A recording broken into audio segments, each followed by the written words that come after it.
Hello friends, स्वागत है आप सभी का आरडब्ल्यू वाला यूट्यूब चैनल पर। और आज की क्लास आप लोगों के लिए एसएससी एमटीएस के लिए नवीन शर्मा सर के द्वारा जो आपकी क्लासेस ली जा रही हैं उसका प्रैक्टिस सेट नंबर 2 आज की क्लास में होने वाला है। और इसकी free PDF handwritten notes के साथ हम अपने टेलीग्राम चैनल पर आपको प्रोवाइड करा देते हैं। टेलीग्राम चैनल का लिंक मैंने डिस्क्रिप्शन में दे दिया है, वहाँ से आप ज्वाइन कर सकते हैं। टेलीग्राम चैनल का नाम आरडब्ल्यू वाला है, यानी कि हमारे जो टेलीग्राम जो हमारा यूट्यूब चैनल है उसी के नाम पर ये हमारा टेलीग्राम चैनल है। तो आप जैसे ही टेलीग्राम पर जाकर सर्च करते हैं तो वहाँ से भी आप इसे ज्वाइन कर सकते हैं। लिंक भी मैंने डिस्क्रिप्शन में दे दिया है, वहाँ से भी आप इसे ज्वाइन कर सकते हैं। तो चलिए साथी, ज़्यादा समय नहीं लगाएंगे और इस क्लास के माध्यम से हम आपका टाइम और मैनेजमेंट आपका कराते रहेंगे और आपको फ्री नोट्स हम प्रोवाइड कराते रहेंगे जो कि हैंड रिटन रूप में होने वाले हैं। यदि वीडियो आपके लिए हेल्पफुल हो तो वीडियो को लाइक शेयर करना बिल्कुल भी ना भूलिए। यदि आपने चैनल को सब्सक्राइब नहीं किया है तो ज़रूर से चैनल को सब्सक्राइब कर लीजिएगा। तो चलिए साथी, स्टार्ट करते हैं आज की वीडियो। आज की क्लास का जो आपका पहला प्रश्न है वो आपका सादरअट्टम किसे कहा जाता है। तो भरतनाट्यम को सादरअट्टम के नाम से जाना जाता है और जो भरतनाट्यम है वो तमिलनाडु का है और ये मंदिरों को समर्पित है। अग्नि नृत्य से कहा जाता है और दासी अट्टम भी इसको कहा जाता है। मोहिनी अट्टम केरल का है और कथकली भी आपका साथी केरल का देखने को मिलता है। कुचिपुड़ी कहाँ का है, तो ये भी आपका आंध्र प्रदेश का देखने को मिलता है। अगला प्रश्न है आपका भरतनाट्यम का जो स्टार्टिंग होती है वो आलारिपु से होती है और अंत इसका तिल्लाना से होता है। तांडव किसे कहते हैं। तांडव आपका गति और लय से रिलेटेड है और लास्ट से आपका भाव और रस को दर्शाता है, जो कि भरतनाट्यम के ही पार्ट देखने को मिलते हैं। सबसे पुराना क्लासिकल डांस कौन सा है, तो 2000 वर्ष पुराना है, जो कि भरतनाट्यम है। 1910 में ब्रिटिश सरकार ने इस पर रोक लगा दी थी और इसको पुनर्जीवित करने का श्रेय पंडित नेहरू को जाता है, जो कि भारत के पहले पीएम देखने को मिलते हैं। अगला प्रश्न है आपका लाहो। लाहो अर्थात क्या लाहो, मेघालय का है। लाहो कौन कहते हैं, लाओ कौन बोलते हैं, किसान बोलते हैं। किसान क्या कहते हैं कि भैया लाओ, क्या लाओ, मेघ लाओ, क्या लाओ, मेघ लाओ। तो ये आपको याद कर लेना, मेघ से। बांग्ला कहाँ का है। बांग्ला में आपका साथी सोड्रम फेस्टिवल है। नोंगक्रेम कहाँ का है, ये आपका मेघालय का है। बेंदी खलम है, बांग्ला सोड्रम फेस्टिवल, ये सभी के सभी कहाँ के हैं, मेघालय के देखने को मिलते हैं ये सभी के सभी। अगला आपका मणिपुर के कौन कौन से हैं, तो थांगटार पंगचोलोम है। सिक्किम के आपके सिंगीछम और मारुनी और केरल के आपके ओट्टम थुलाल और काली अट्टम देखने को मिलते हैं। अगला प्रश्न है आपका हरशंकर भट्टाचार्य का संबंध सितार से है और सितार वादक कौन है, तो पंडित रविशंकर देखने को मिलते हैं। इन्हें ग्रैमी अवार्ड मिल चुका है 1968 में, जो कि पहले भारतीय देखने को मिलते हैं। और इनकी एल्बम है कौन सी है, तो वो आपका वेस्ट मीट्स ईस्ट के लिए इन्हें मिला था ग्रैमी अवार्ड। ग्रैमी अवार्ड पाने वाली पहली भारतीय महिला पूछ ले आपसे, तो तन्वी शाह हैं, जिन्हें 2010 में दिया गया। अनुष्का शंकर सितार वादक देखने को मिलते हैं, जो कि रविशंकर की पुत्री देखने को मिलती हैं। निखिल बनर्जी हैं, बिलायत खां, बंदे हसन और शाहिद परवेज, ये सभी के सभी सितार वादक देखने को मिलते हैं। आपका वॉयलिन वादक कौन है, तो एन राजन है। और संतूर वादक है आपके शिव कुमार शर्मा, भजन सोपुरी। सारंगी वादक है शकूर खान, बिंदु खान और इलियास खान देखने को मिलते हैं। अगला आपका रजनी गबरा और हरनी गबरा, ये किसके हैं, तो ये असम के उत्सव देखने को मिलते हैं। बैसागु कहाँ का है, असम का है। मोना है, माजुली है। अम्बुबाची है, अली ए लेगांग और बेखो फेस्टिवल है आपका, चाय महोत्सव है और रोंगकर, ये सभी के सभी किसके हैं, असम के देखने को मिलते हैं। और जो अम्बुबाची मेला है ये कहाँ पर होता है, कामाख्या देवी मंदिर में होता है और इसे पूर्व का महाकुंभ के नाम से जाना जाता है। अगला आपका पेतकर पेंटिंग के अद्वितीय सांस्कृतिक प्रतीक क्या है, तो वो आपका झारखंड देखने को मिलता है, झारखंड में देखने को मिलता है। और बिहार और झारखंड की कौन कौन सी, तो जाटो पटिया हैं। पिथौरा और अथिया पेंटिंग गुजरात की हैं। वारली महाराष्ट्र के। चिकनकारी यूपी के लखनऊ की चित्रकला है, पेंटिंग है आपका। और लघु और फड़ पेंटिंग आपका राजस्थान की हैं। तंजौर और कोल्लम आपका तमिलनाडु की हैं। चेरियल जो आपकी हैं वो तेलंगाना का है। और मंगलू और कलमकारी आपकी आंध्र प्रदेश की देखने को मिलती हैं। अगर आपका कालीघाट पेंटिंग कहाँ की है, तो कोलकाता की है। फ्रेस्को हरियाणा की है। मधुबनी मिथिला कब, अपने बिहार की है। और अर्पण कहाँ का है, तो ये भी बिहार की पेंटिंग है, अर्पण। अगला प्रश्न है आपका ऑस्कर पुरस्कार पाने वाले पहले भारतीय भानु अथैया देखने को मिलते हैं, जिन्हें 1900, ये महिलाएं हैं, फीमेल हैं, कौन है, ये आपकी फीमेल हैं। और 1983 में इन्हें दिया गया गांधी फिल्म की कॉस्ट्यूम डिजाइनिंग के लिए इनको दिया गया था। गांधी फिल्म के डायरेक्टर की बात करें तो आपका रिचर्ड एटनबरो हैं। और गांधी की भूमिका बेन किंग्सले देखने को मिलती है। कस्तूरबा की भूमिका रोहिणी देखने को मिलती हैं, जो कि हीरोइन है, यानी कि अभिनेत्री हैं। अगला आपका ऑस्कर अवार्ड स्टार्टिंग 16 मई 1929 से होती है। सत्यजीत रे को 1992 में, जो कि पहले भारतीय पुरुष हैं जिन्हें ऑस्कर दिया गया। बंगाली फिल्म के डायरेक्टर देखने को मिलते हैं ये, और इनकी बुक है छोटो चिलम। क्या है, छोटो चिलम। अगला आपका ए आर रहमान, रेशुल पुकुट्टी और गुलजार, ये सभी के सभी इनको 2009 में क्या दिया गया, ऑस्कर दिया गया। 2023 में नाटू नाटू सॉन्ग को दिया गया ऑस्कर, और जो कि RRR मूवी का देखने को मिलता है। और इसके जो संगीतकार थे नाटू नाटू के, वो कौन थे, कंपोजर MM किरवानी देखने को मिलते हैं। द एलिफेंट विस्पर्स एक शॉर्ट फिल्म है, इसे भी 2023 में क्या दिया गया, 2023 में दिया गया था इनको आपका ऑस्कर, क्या दिया गया था, ऑस्कर शॉर्ट फिल्म में। आपका ऑस्कर फिल्म क्षेत्र से रिलेटेड है, और इसको देता कौन है ऑस्कर को, तो academy of pictures motion art and sciences देखने को मिलती है। अगला है आपका फर्स्ट, पहली बार प्रदान किए गए थे तो हॉलीवुड के कोडेट्स थिएटर में USA में ये प्रदान किए गए थे। अगला है आपका कि जो सर्वाधिक ऑस्कर विजेता व्यक्ति कौन है, तो वह आपके वाल्ट डिज्नी। और सबसे ज़्यादा ऑस्कर पाने वाली मूवी कौन सी, 3 मूवी हैं जिन्हें सबसे ज़्यादा ऑस्कर दिया गया है, जो कि आपका टिटैनिक है, the Lord of the rings है और बेन हुर देखने को मिलती हैं। अगला प्रश्न है आपका दुनिया का सबसे पुराना टेनिस टूर्नामेंट, तो वो आपका विंबलडन है, जो कि 1877, US ओपन उसके बाद से है, आपका 1881 में आया, और फ्रेंच ओपन है, उसके बाद आपका ऑस्ट्रेलियन ओपन आता है। यदि बात करें वर्ष की शुरुआत में इनके होने का क्रम क्या है, तो सबसे पहले ऑस्ट्रेलियन ओपन होता है, ऑस्ट्रेलियन ओपन होने के बाद में फ्रेंच ओपन होता है, उसके बाद में आपका विंबलडन होता है, और उसके बाद US ओपन होता है। अगला प्रश्न है आपका भारत के किस वर्ष राष्ट्रमंडल खेलों की मेजबानी की थी भारत ने, तो 2010 में भारत ने मेजबानी की, नई दिल्ली में मेजबानी की, हेड इसके सुरेश कलमाड़ी देखने को मिलते हैं। अगला आपका पहले कॉमनवेल्थ गेम्स 1930 हैमिल्टन कनाडा में हुए थे, और आपका जो सेकंड हुए थे वो 1934 में हुए थे, जो कि साथ ही आपका इसमें भारत ने भाग लिया था। यानी पहले कॉमनवेल्थ गेम्स में भारत ने भाग नहीं लिया, और जो सेकंड नंबर के जो कॉमनवेल्थ गेम्स थे उसमें भारत ने भाग लिया था। और बात करने वाले अगला है आपका इसमें पहला मेडल किसको मिला, तो इसमें जो पहला मेडल भारत के लिए रशीद अनवर कुश्ती के लिए लेकर आए, ब्रॉन्ज इन्होंने जीता था। 2022 में बर्मिंघम UK में होता है आपका जो है कॉमनवेल्थ गेम्स, और भारत की रैंक इसमें चौथी रैंक रहती है, और 61 पदक भारत ने इसमें जीते, जिसमें से आपका साथी 22 गोल्ड भारत ने इसमें जीते थे। 2026 का जो कॉमनवेल्थ गेम्स हैं वो ऑस्ट्रेलिया में होंगे, और 2030 में हैमिल्टन कनाडा में ही 100वीं वर्षगांठ मनाई जाएगी, किसकी, तो वो आपके हैं जो कॉमनवेल्थ गेम्स हैं राष्ट्रमंडल खेल, आपका जो राष्ट्रमंडल खेल हैं वो 1930 से इनकी स्टार्टिंग हुई थी राष्ट्रमंडल खेलों की। तो फिर से हैमिल्टन कनाडा में ही 2030 में फिर से 100 आपका शताब्दी वर्ष यहाँ पर मनाया जाएगा हैमिल्टन कनाडा में। अगला प्रश्न पर आते हैं, the ministry of utmost happiness book किसने लिखी है, तो ये लिखी है आपका अरुंधति रॉय के द्वारा। The God of small things, इन्हें 1997 में इसके लिए बुकर पुरस्कार भी मिल चुका है। अगले प्रश्न पर चर्चा करने वाले अरुंधति रॉय की पुस्तक है आपका Azadi, the cost of living, the end of imagination, walking with the आपका comrades, the doctor and the saints, my seditious hearts, और आपका बुकर प्राइज़ विजेता पहली भारतीय महिला अरुंधति रॉय देखने को मिलती हैं, ये भी आपको ध्यान में रख लेना है। अगला आपका बुकर प्राइज़ स्टार्ट कब होते हैं, 1969 से स्टार्ट हुए। इंटरनेशनल बुकर पुरस्कार स्टार्ट हुए थे आपका 2005 में। अगर आपसे कि बुकर पुरस्कार की स्टार्टिंग पूछे तो 1969 से, और इंटरनेशनल बुकर पूछे तो 2005 से इनकी स्टार्टिंग होती है। अगला प्रश्न है आपका महावीर, आपका भगवान जो महावीर है उन्हें मोक्ष की प्राप्ति पावापुरी और आपका अप्पापुरी यानी पाप रहित जो नगरी है उसमें होता है।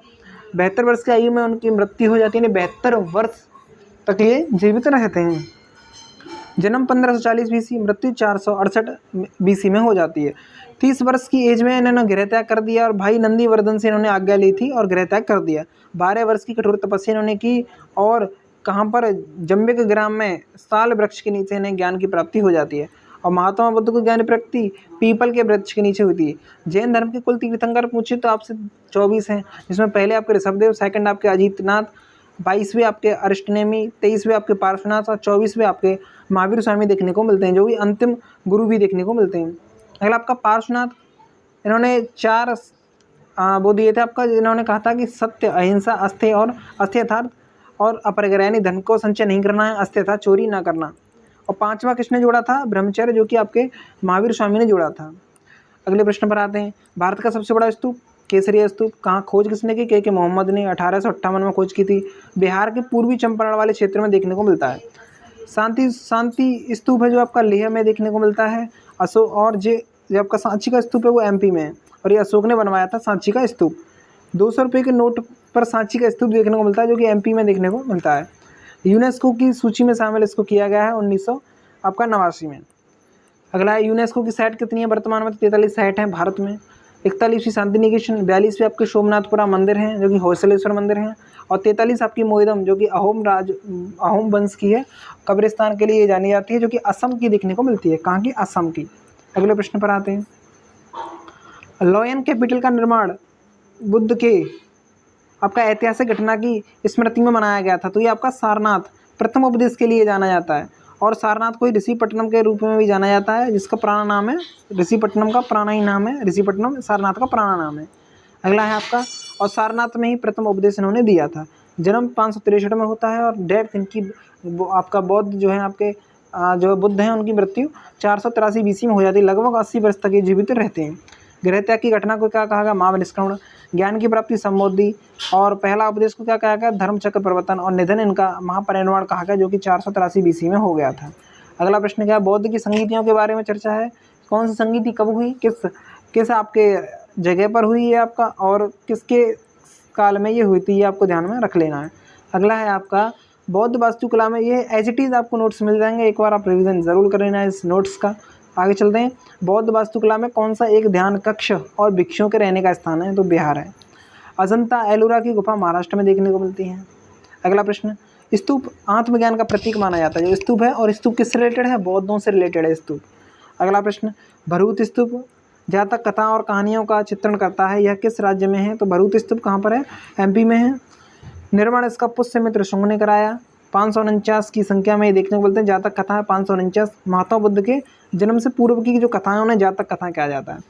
महाबोधि स्तूप बोध गया बिहार में, धमेक स्तूप सारनाथ यूपी में, और आपका रामसर स्तूप यूपी में, और सांची का स्तूप एमपी में देखने को मिलता है। अगला प्रश्न आपका, कि जो भारत की एकल नागरिकता का सिद्धांत कहाँ से लिया है? तो इंग्लैंड से लिया है। भाग 2 में नागरिकता के बारे में बताया गया है आपका आर्टिकल 5 से 11 में। नागरिकता पर कानून बनाने का अधिकार संसद को है। जो आपका द्विसदनी जो लोकसभा और राज्यसभा के बारे में बताया गया है, और संसदीय विशेषाधिकार जो, और आपका साथ ही संसदीय स्वरूप जिसे वेस्टमिंस्टर सिस्टम कहा गया, ये सभी के सभी कहाँ से लिए? इंग्लैंड से हमने लिए हैं। और आपका जो कैबिनेट प्रणाली है, ये भी हमने कहाँ से लिया? इंग्लैंड से। भाग 3 में मूल अधिकार हैं, जो कि हमने यूएसए से लिए हैं, और ये आपके आर्टिकल 12 से 35 तक देखने को मिलते हैं। भाग 4 में आपका डीपीएसपी है, आयरलैंड से लिया गया, 36 से 51 अनुच्छेद देखने को मिलते हैं। और आयरलैंड के संविधान के आर्टिकल 45 से हमने किसे लिया है? इनको हमने लिया है डीपीएसपी को। भाग 4A 51 आर्टिकल 51A में हमने मूल कर्तव्यों को जोड़ा गया, जो कि रसिया से हमने लिए हैं। और ये कब लिए गए? तो ये आपका 1976 में ये लिए गए थे। सरदार स्वर्ण सिंह समिति की सिफारिश पर ये जोड़े गए थे। अगला है आपका भारत जो है आपका साथी, दिसंबर 2019 में क्या आया था? नागरिकता अधिनियम आता है। जो भारतीय संसद ने नागरिकता संशोधन अधिनियम CAA का कानून कब पारित किया? तो दिसंबर 2019 में आया। लागू 30 दिसंबर 2019 को होता है। और आपका नागरिकता अधिनियम पहला संशोधन, नागरिकता अधिनियम 1955 में आया। पहला संशोधन 1986 में, उसके बाद 92 में, उसके बाद 2003 में होता है इनमें संशोधन। उसके बाद फिर कब हुआ? 2005 में। और अंतिम बार से फिलहाल जो लास्ट आपका संसद में पारित हुआ था, ये 2015 में हुआ था। ठीक है। अगला फिर उसके बाद 2019 में। अगला प्रश्न है, अस्पृश्यताकांत आर्टिकल 17 में दिया गया है विधि के, और आपका आर्टिकल 14 क्या कहता है? तो विधि के समक्ष समानता, जो कि हमने आपका यूके और यूएस से हमने लिया है। अब बात करें यूएस से हमने क्या लिया है? तो विधि के समान संरक्षण, और यूके से हमने क्या लिया है? विधि के समक्ष समानता। आर्टिकल एकमात्र अनुच्छेद 2 देशों से प्रेरित है, एकमात्र अनुच्छेद है जो कि 2 देशों से प्रेरित है, वो है आपका आर्टिकल 14। क्यों? क्योंकि इसमें समान संरक्षण की बात हमने यूएस से और यूके से हमने आपका विधि के समक्ष समता हमने लिया, तो ये 2 देशों से मिलकर बना हुआ हमारा आर्टिकल है। आर्टिकल 15 क्या कहता है? जाति, धर्म, वंश, लिंग, जन्म स्थान के आधार पर भेदभाव पर रोक लगाई जाएगी। 16 आपका लोक नियोजन के अवसर प्रदान किए जाएंगे समान रूप से। आपका आर्टिकल 18 कहता है अपवादियों का अंत, अपवाद आपका सैन्य और शिक्षा को नहीं हटाया जाएगा। भारत रत्न 1954 में स्टार्ट होते हैं, और 1977 में जनता पार्टी को बैन कर दिया गया था। 1980 में दोबारा से स्टार्ट कांग्रेस को कराया था, यानी कि जो भारत रत्न है वो जनता पार्टी ने उन्हें बैन कर दिया था 1977 में, और 1980 से दोबारा से स्टार्ट किए थे कांग्रेस ने। अगला प्रश्न है आपका शिक्षा का अधिकार। 21वें संविधान, अब जो आपका आर्टिकल 21A में आपका 86वें संविधान संशोधन 2002 के द्वारा आया था। 39A में आपका फ्री लीगल एड्स, निःशुल्क कानूनी सहायता। आपका आर्टिकल 39D में क्या कहा गया है, समान कार्य के लिए समान वेतन दिया जाएगा, यानी वो महिला हो पुरुष हो कोई भी कंडीशंस हो, लेकिन समान कार्य के लिए समान वेतन दिया जाएगा। आर्टिकल 44 का कहता है यूसीसी, यूनियन सिविल कोड, क्या आपका यूनियन सिविल कोड है साथी, जिस जो यूनियन सिविल कोड को लागू करने वाला पहला राज्य गोवा देखने को मिलता है, ये भी आपको ध्यान में रख लेना है। राज्य की परिभाषा दी गई आर्टिकल 12 में। आरटीई क्या कहता है, आरटीई है राइट टू एजुकेशन, 2009 में आया, लागू 1 अप्रैल 2010। आरटीई राइट टू इन्फॉर्मेशन जो कि साथ सूचना का अधिकार 2005 में आया, लागू 2005 में ही कर दिया था अक्टूबर 12 को। शुक्र की तरह कौन सा ग्रह जो पूर्व से पश्चिम की तरह घूमता है, तो वो आपका शुक्र और अरुण है। साइज में तीसरा सबसे बड़ा है अरुण, और पृथ्वी से लगभग आपका 63 गुना बड़ा देखने को मिलता है अरुण। सबसे बड़ा ग्रह आपका बृहस्पति है, उसके बाद शनि, उसके बाद आपका अरुण है, उसके बाद वरुण, फिर आपका शुक्र, मंगल और बुध सबसे छोटा देखने को मिलता है। अगला प्रश्न, लेटा हुआ ग्रह लाइनिंग प्लेनेट किसे कहते हैं, अरुण को कहा जाता है। और हरित ग्रह ग्रीन प्लेनेट भी अरुण को कहा जाता है। खोज 1781 में हर्शल द्वारा इसकी की गई थी। अगला प्रश्न है, शनि ग्रह के छल्ले बने होते हैं तो छोटे बर्फ और चट्टान के कणों से बने होते हैं। छल्लों की संख्या 7 होती है। शनि का घनत्व सबसे कम है, लगभग 0.7 ग्राम प्रति सेंटीमीटर क्यूब देखने को मिलता है। पृथ्वी सबसे ज़्यादा देखने को मिलती है, पृथ्वी का सबसे ज़्यादा घनत्व देखने को मिलता है, जिसका घनत्व 5.5 ग्राम प्रति सेंटीमीटर क्यूब देखने को मिलता है। अगला प्रश्न है, कौन सी पहाड़ियाँ भारत के दक्षिणी भाग में स्थित हैं, तो वो आपका कडामेन जो आपका कार्डामेम जो आपके कार्डामेम पहाड़ियाँ या इलायची की पहाड़ियाँ हैं जो केरल में देखने को मिलती हैं, ये आपका दक्षिण भाग में स्थित है। अन्नामलाई की जो पहाड़ियाँ हैं वो केरल और तमिलनाडु में है। यहीं पर हाथी पर्वत स्थित है। कौन सा हाथी पर्वत, नीलगिरी पहाड़ी और आपका पलानी पहाड़ी, ये सभी के सभी कहाँ के, तमिलनाडु के हैं। अगला है नल्लामलाई की पहाड़ी आंध्र प्रदेश की, अनाईमुड़ी की पहाड़ी केरल में है, और इसकी जो हाइट है वो आपका 2695 मीटर देखने को मिलती है। प्रायद्वीपीय भारत की सबसे ऊंची चोटी पूछ ले, साउथ इंडिया में पश्चिमी घाट, अनाईमुड़ी पश्चिमी घाट में देखने को मिलती है। अगला प्रश्न, डोडा बेट्टा तमिलनाडु की है, जिसकी हाइट आपका 2637 मीटर देखने को मिलती है। धूपगढ़ एमपी में है, आपका 1352 मीटर देखने को मिलती है। गुरु शिखर राजस्थान 1700 आपका 22 मीटर, और कंचनजंगा सिक्किम में है जो कि आपको 8586 मीटर देखने को मिलती है। विश्व की सबसे ऊंची चोटी आपका 8848 मीटर सागर माथा माउंट एवरेस्ट है, जिसे नेपाल में सागर माथा भी कहा जाता है। अगला आपका K2 गॉडविन ऑस्टिन है, भारत की सबसे ऊंची चोटी है, भारत की सबसे ऊंची चोटी है, जो कि आपका 8611 मीटर ऊंची देखने को मिलती है, और दुनिया की सेकंड नंबर की है K2। POK पाक ऑक्यूपाइड कश्मीर में ये देखने को मिलती है, और नोन एज ये गॉडविन ऑस्टिन के नाम से भी इसे जाना जाता है। अगले प्रश्न है, पहाड़ी श्रृंखला पश्चिम से पूर्व क्रम में चलती है। गारो, खासी, जयंतिया, नागा, ये सभी के सभी कहाँ हैं, तो ये आपका मेघालय के हैं। सर्वाधिक वर्षा मासिनराम खासी पहाड़ी में होती है। अगला प्रश्न है, समस्थानिकों की संख्या किसके समान होती है, तो प्रोटॉन और इलेक्ट्रॉन के बराबर होती है।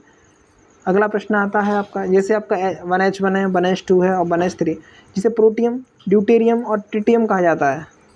अगला प्रश्न आता है आपका, जब परमाणु क्रमांक बराबर हो तो समस्थानिक, और परमाणु भार बराबर हो तो समभारिक, यानी समान भार हो तो, जब भार समान हो तो समभारिक, जब भार समान हो तो समभारिक। अगला प्रश्न है आपका, जिनके भार समान हो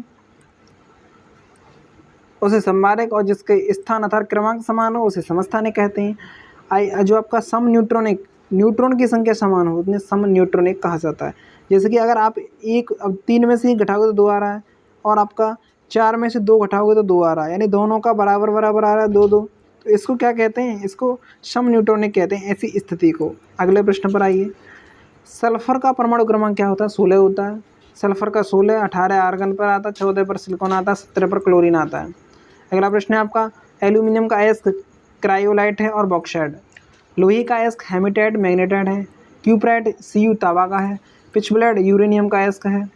और स्नेकर का आपका Hg मरकरी का है। स्नेकर किसका है, Hg का है, मरकरी का है। सोडियम का बोरेकस। पीबी लेड का क्या है, तो गैलेना है। और निकल का जो है आपका अयस्क है आपका मिलेराइट देखने को मिलता है। अगला प्रश्न, शरीर में प्रोटीन का पाचन आमाशय से होता है। प्रोटीन 11 एमिनो अम्लों से मिलकर बना होता है। एंगस्ट्राम A0 लगता है, यानी कि A0 ये जहाँ पर लगा हुआ इस तरीके से। इसका जो वैल्यू होती है वो होती है आपका 10⁻10 मीटर, यानी 1 एंगस्ट्राम बराबर होता है 10⁻10 मीटर। और तरंग दैर्घ्य मापने की इकाई है एंगस्ट्राम। लार में जो एंजाइम पाया जाता है उसे टॉलिन एंजाइम कहा जाता है और प्रोटीन को तोड़ने का कार्य ये करता है। क्या करता है? प्रोटीन का पाचन ये करता है, उसको तोड़ने का प्रयास करता है। अगला प्रश्न है, एमाइलेज स्टार्च को सेलुल ग्लूकोज में तोड़ता है। पेप्सिन प्रोटीन और लाइपेज आपका भाषा को पचाने का कार्य करता है। इंसुलिन आपका ग्लूकोज को कंट्रोल करने का प्रयास या उसका कार्य करता है। आरबीआई का राष्ट्रीयकरण की बात करें तो 1 जनवरी 1949 को 1934 के एक्ट से आती है। 1 अप्रैल 1935 को आरबीआई की स्थापना होती है। यंग हिल्डन या शाही आयोग की सिफारिश पर यह बनाया गया। प्रारंभिक बजट में 5 करोड़ रुपए इसका क्या था? तो इसका बजट था प्रारंभिक बजट। और प्रतीक चिन्ह इसका ताड़ का पेड़ और रॉयल बंगाल टाइगर इसका देखने को मिलता है। 1 रुपये के नोट को छोड़कर आरबीआई जो है आरबीआई जी सिंह आरबीआई साइन कर सकता है। आरबीआई का गवर्नर साइन करता है। आरबीआई की सॉरी आपका 1 रुपये का नोट को छोड़कर 1 रुपये के नोट को छोड़कर आरबीआई का जो गवर्नर है वो सभी के सभी नोटों पर क्या करता है? साइन करता है। वर्तमान कौन है? शक्तिकांत दास है। वर्तमान के गवर्नर कौन है? वर्तमान गवर्नर। अगर आपका 1 रुपये के नोट को जारी कौन करता है? वित्त मंत्रालय करता है और वित्त सचिव के ही इस पर साइन होते हैं। अगला प्रश्न, आरबीआई की मौद्रिक नीति का प्राथमिक उद्देश्य क्या है?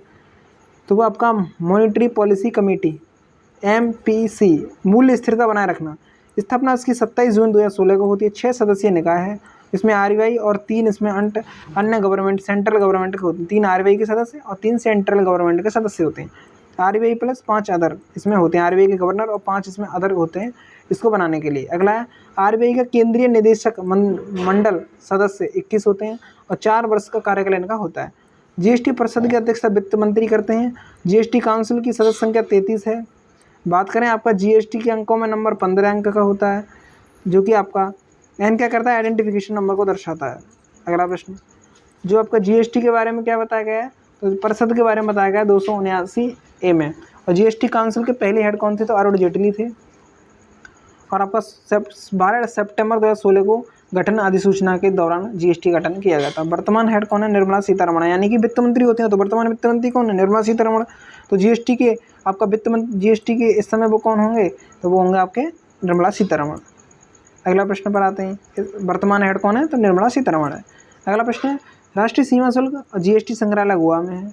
जीएसटी 3 टाइप का होता है। जीएसटी कितने टाइप का होता है साथी? 3 टाइप का होता है जीएसटी, जिसमें आपका सीजीएसटी जैसे सेंट्रल जीएसटी, एक आपका स्टेट जीएसटी, एक आपका आईजीएसटी इंटरनेशनल जीएसटी, और एक आता है यूजीएसटी जो कि आपका यूनियन टेरिटरी के लिए जीएसटी लगता है।